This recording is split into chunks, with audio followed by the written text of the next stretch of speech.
jaay te ñun ba léegi ñu ngi koy toppee tubaab bi te loolu c'était un discours de Haïlé Sélassié en 1936 lors véritablement d'un sommet de la Société des Nations, ancêtre de l'Organisation des Nations Unies.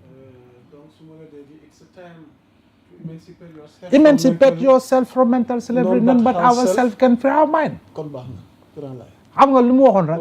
ñun nous avons beaucoup d'hommes de valeur que nous-mêmes nous tuons. How long shall they kill our prophet while we stand aside and look? waaw ma ko waxoon voilà. Abbas ñu jeexale ko ci tukki Diomaye bi yow ci sa wàll jàngat ñu def. Quelle Afrique nous voulons? Je te repose la question. Quel continent mérite l'Afrique? Avec quel leader? Le premier défi à relever, c'est que l'Afrique doit parler le même langage. ñu waxtaan benn kaddu. borom baat yu rëy yooyu bu ñuy ñëw ci sommet yi benn kaddu la ñuy wax ñoom ñëpp nag nu seen réew mën a toll ils parleront d'une même voix parce que ñoom identifier nañu problématique yi xam nañu lu ñu bëgg xam nañu lu ñuy ut si ñoom ñoo ñu fekk si président yi jógee Angola ñii jógee Sénégal ñii jógee yeneen réew yi bu ñu ñëwee xiiroo ak ngaayoo lañ fay wone au bout du compte lan la ñu bëgg. Il faut qu'on leur pose la question. Est-ce qu'ils sont prêts à essuyer les larmes des Africains? ñun dañu jooy ba sonn suñu maam yi ñu tëjoon fii Gorée dañu jooy ba ñu yóbbu leen États-Unis ñu toog États-Unis di jooy ci tool yi di liggéey di jooy suñu maam ya ñu jëlee fii yóbbu leen Europe boo demee tey tunnel yaa ngi fay gis lu ci bëri ñoom ñoo ko liggéey ñu fay jooy ba tey Sénégal Afrique foo dem nit ñaa ngi jooy parce que lan nos chefs d'État ne parlent jamais le même langage jamais kii bu waxee jaar nii kii wax jaar nele kii wax jaar nii kii wax jaar nele ñuy créer ay groupes autour d'eux. Première problématique qu'il faut régler. Les autres problématiques c'est le défi sécuritaire en Afrique moo compromettre le développement du continent. Foo dem guerre tribale boo jógee ci guerre tribale guerre ethnique guerre raciale ñu naan tey diw lii diw laa. Le débat en Afrique ne repose pas sur l'économie. Le débat en Afrique ne repose pas sur l'économie, ne repose pas sur le développement social. Le débat ne repose pas sur comment exploiter notre pétrole.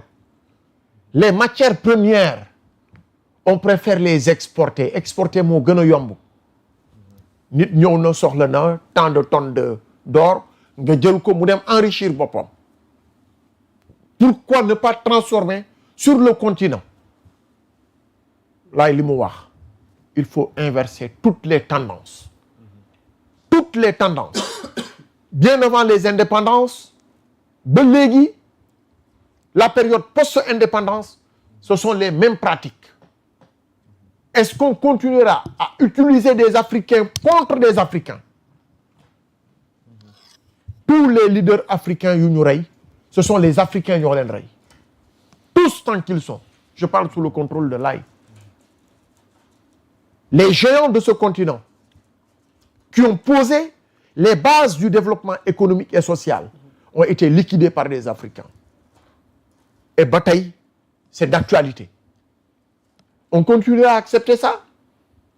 Il faut une nouvelle Afrique. Et on est bien réveillé. On veut que cette image négative qu'on nous montre mu nekk une image positive.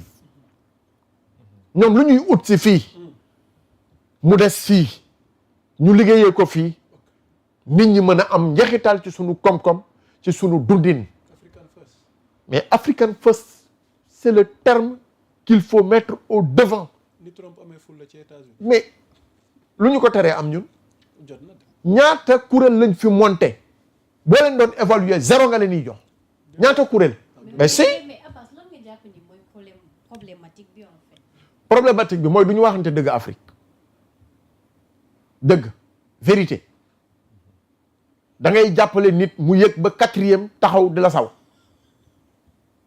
te yow yaa ko jox échelle mu yëg ba 4e au lieu que mu taxaw ne la ngàcce nga laama jëmmal la dëggal la màggal la waaye nag mi ngi xool nan la lay liquider moo am ci sunuy bureau. donc manque de sincérité. waaw mais dans les rapports xam nga Europe lan la ñu ëppale Union européenne du ay këyit leen tënk. échange commercial te ay këyit la. libre circulation des personnes et des biens ay këyit la. mais ñun fii bu ñu toogee di waxtaan sax su suñuy këyit ñu ngi lay jéem a nax koo signé le contrat du respecter sax le contrat nan la ñuy avancer. L'introspection c'est d'abord nos leaders ensuite ñu xam quelle politique il faut mettre en place pour que Afrique commence à émerger di gis boppam et je pense que c'est bien possible tey ñoom lii ñu dem defi ji ni c'est un acte de coopération bilatérale parce que kii wax na ay banques ñi ngi fa du rek ay banques des industriels dinañ fa nekk des chefs de gouvernement dinañ fa nekk moment de dialogue là et d'échange mu indi nag coopération économique avec le monde extérieur notamment du yii rek ñooy am les BRICS mi ngi am parfois dañ fay inviter quelques chefs d'État d'autres rencontres yoo xam ne c'est des rencontres d'envergure mais suñu demee ci rencontre yu mel noonu comme Trump bi mu tànnee fii ay président yóbbu leen ñu dem fa ñu mel na ñuy seetaan télévision lan lañ fa wax lu am fulla lu ñu teg suñu loxo boo amee fulla di représenter réew da ngay mat liñ la doyee Trump boo ñëwee toog ci moom lim lay wax intérêt Amérique lay jiital sa intérêt réew pour redéfinir effectivement les enjeux au plan échange commerciaux depuis 60 ans suñu balance commerciale c'est déficitaire. Déficit de chronique.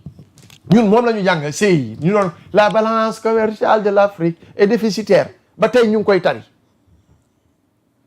60 ans kañ lañ koy inverser. kañ lañ koy inverser. war na excédentaire nag. mais quand même soyons sérieux il faut une politique sérieuse en Afrique au Sénégal en particulier pour que ñu mun a dem ci kanam. te buñ ko ragal a wax nañ ci jóg liggéey ci farlu ci taxaw si. ñu béy di dunde famine bi dafa métti Sénégal xiif bi dafa métti Afrique mar gi dafa métti Afrique li nga am ci ay cours d'eau li nga am ci ndox li nga am ci lac lépp ndox war nañ la jaayee butéelu Kirène 100 francs bu ndaw 10 litres 1000 francs. soyons sérieux quand même on a identifié tous les problèmes de l'Afrique nañu wàññi wax bi te liggéey. c'est important lan la du rek voyage u chef de l'État Bassirou Diomaye Diakhar Faye mais le PM tamit Ousmane Sonko defe naa moom it tukki na voilà mi ngi Abu Dhabi donc dinañ dikk xam naa ci biir waxtaan bi sababu tukki bi ak lan la fa wuti mais li doy waar mooy tukkeem ñun yëgeewu nu ko ci page wala ci ay réseau ñu ngi yëgee tukki bi ci tweetu Madiambal Diagne donte am na yeneen yim ci yokk ndax dëgg la am déet loolu xam naa jëwriñ Ndiassé dinañ ci ñëw lan la ci waaw loolu nag damay ñëw parce que man bi information bi génnee man personnellement contacté naa koo xamante ne mi ngi woon primature wala koo xam ne ci ñi gérer communication am ci la ñu bokk parce que il fallait que ma laaj ko lan moo xew la vraie version des faits mu xamal ma ni ma déjà voyage bi PM kese demul parce que moom ak le ministre des finances ñoo ànd ak ki nga xamante ne dafa bokk ci protocole bi ñu dem léegi nag peut-être dem bi c'était dans l'urgence wala dans l'obligation parce que xamuma agenda wu primature wala premier ministre